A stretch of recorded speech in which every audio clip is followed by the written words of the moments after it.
اعوذ باللہ من الشیطان الرجیم بسم اللہ الرحمن الرحیم۔ آج نہج البلاغہ کا خطبہ نمبر 26 اردو ترجمہ میں پیش کیا جائے گا۔ بسم اللہ الرحمن الرحیم، جس میں بعثت سے پہلے عرب کی حالت کا ذکر کیا گیا ہے اور پھر اپنی بیعت سے پہلے کیے حالات کا تذکرہ کیا گیا ہے۔ یقیناً اللہ نے حضرت محمد صلی اللہ علیہ وآلہ وسلم کو عالمین کے لیے عذاب الہی سے ڈرانے والا اور تنزیل کا امامت دار بنا کر اس وقت بھیجا ہے جب تم گروہ عرب بدترین دین کے مالک اور بدترین علاقے کے رہنے والے تھے، ناہموار پتھروں اور زہریلے سانپوں کے درمیان بود باش رکھتے تھے، گندا پانی پیتے تھے اور غلیظ غذا استعمال کرتے تھے، آپس میں ایک دوسرے کا خون بہاتے تھے اور قرابت داروں سے بے تعلقی رکھتے تھے۔ بت تمہارے درمیان نصب تھے اور گناہ تمہیں گھیرے ہوئے تھے۔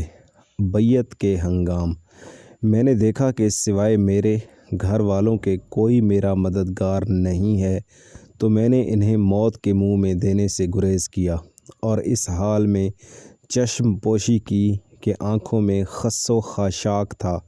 میں نے غم و غصہ کے گھونٹ پیے اور گلو گرفتگی اور خنتل سے زیادہ تلخ حالات پر صبر کیا۔ یاد رکھو، عمرو آس نے معاویہ کی بیعت اس وقت تک نہیں کی جب تک کہ بیعت کی قیمت نہیں طے کر لی۔ خدا نے چاہا تو بیعت کرنے والے کا سودا کامیاب نہ ہوگا اور بیعت لینے والے کو بھی صرف رسوائی ہی نصیب ہوگی۔ لہٰذا اب جنگ کا سامان سنبھالو اور اس کے اسباب مہیا کر لو کہ اس کے شعلے بھڑک اٹھے ہیں اور لپیٹیں بلند ہو چکی ہیں، اور دیکھو صبر کو اپنا شعار بنا لو کہ یہ نصرت و کامرانی کا بہترین ذریعہ ہے۔ آج نہج البلاغہ کا خطبہ نمبر 26 آپ کے سامنے پیش کیا گیا۔